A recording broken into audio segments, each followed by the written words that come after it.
developments this morning, as you've seen in the Sunday Times, of the three stories that have raised questions about the role of the Sunday Times in state capture, in facilitating and running stories that facilitated the capture of critical state institutions like SARS, the Hawks, and the police. This morning, the second of those stories, the Sunday Times has apologized for it and run a full page with the apparent other side of the story. And they said the awards they got for the story they're going to return. So it's quite an extraordinary thing. I wrote a piece saying that controversy continues over these three stories. The first one being the Sars Rogue unit story, and this one being the Cato Manor story, and then there's the story of the Hawks and the renditions that led to the change of guard at the Hawks.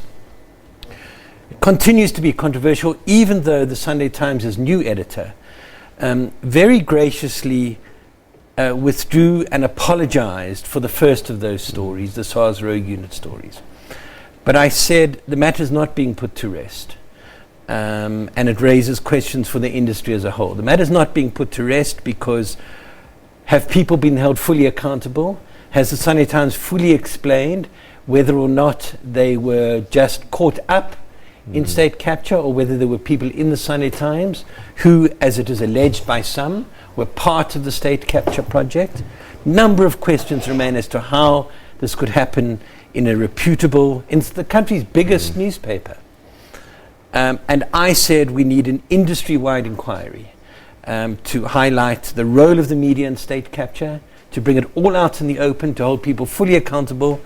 And I said we need to look at the Sunday Times, we need to look at the SABC and the apparent capture of it under the previous board and management, and fully understand what needs to be done to stop that happening again. And we need to look at the issues around MultiChoice, who is accused of paying exorbitant amounts improperly and corruptly, both to the Gupta channel ANN7 and to the SABC in order to get them on side in its lobbying process. All right, so that's a great opener.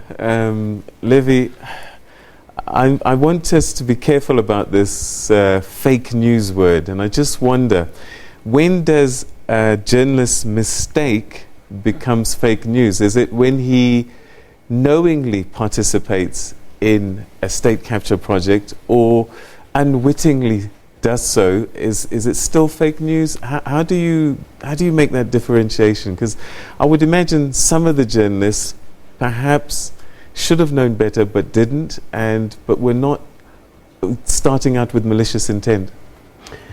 Well, I think we need to start from looking at the industry itself. There's a lot of competition at play here. And what then would happen is that some of the media houses or newspapers would they would always love to be the first to come with a story. And in most instances, they wouldn't go into the details of what is actually happening, but they always want to get the praises that were the first people to come up with the story. But another area that we also need to look at as well is that you have journalists that are on the ground and that are under pressure, even though they know that the story, they still have to get other facts so that they come with what is actually credible, with all the necessary truth that is needed. Unfortunately, they're under pressure to go and submit the news that is actually incomplete. But at the heart of all this is what guides the profession. You have got code of ethics in journalism. Journalists cannot just do as they like. And that is why now you get in a situation that in some instances, journalists will then have to rely on certain individuals because they want a story to portray a particular outcome. And that is an area there where, for me, journalists are actually found wanting.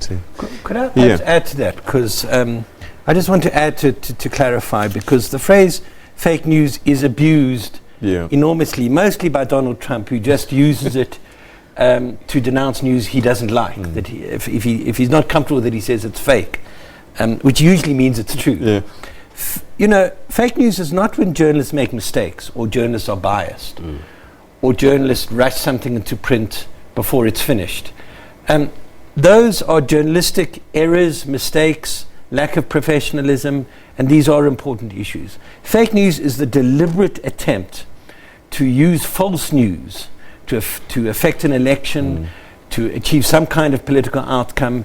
In the case here, we're looking at whether it was used by some to further the goal of state capture. You've run a newspaper and you've overseen journalists in the past. And I'm just wondering, when a journalist is doing his job, is it possible that they get sucked into a story and they just start having tunnel vision and start, because Boyson here is saying that, look, I presented evidence to these journalists and when they wrote this story, it was ignored. How does that happen? It does happen, but in a large and reputable organization like the Sunday Times or the SABC, we expect there to be a process of questioning, of examination, of verification. It goes through a number of people to say, have you got the evidence? Is this fair and balanced? Are you giving the full story? Is the story complete? Unfortunately, under current conditions, staff cuts, resource cuts, the acute financial pressures in all newsrooms, a lot of those steps are being removed or skipped over, and that means stuff is getting through that shouldn't. The question is whether it was more than that at the Sunday Times, why there was a systematic problem, why a series of stories, not just one, but a series of stories systematically got through unchecked.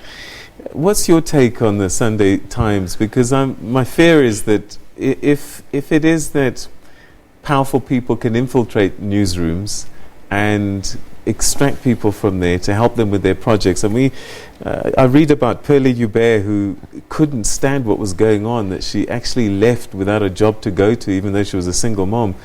She could see that there was a problem. They started sidelining her. It seems as if when that sort of thing happens, there's some element of culpability. Somebody's doing something on purpose. Well, it goes to the question that says, is there a possibility for newsrooms to be infiltrated or journalists to be captured? Yeah, that actually goes right there. And I would say then it's indeed possible. But the other question would be, even though it's possible, then it actually entrenches on the code of ethics of the profession. But another area for me would be to say, do we have journalists who will then sit down and just decide to start a story from nothing? And if that is the case, it actually affects very seriously the credibility of the publication. And if all the hierarchical elements are being ignored, from the journalist to the sub-editor to the editor, and all these hierarchical elements are being ignored, then there is a big problem. And that, for me, says that the fundamentals of the profession are not being observed. And that becomes a very, very big problem to the media industry in South Africa.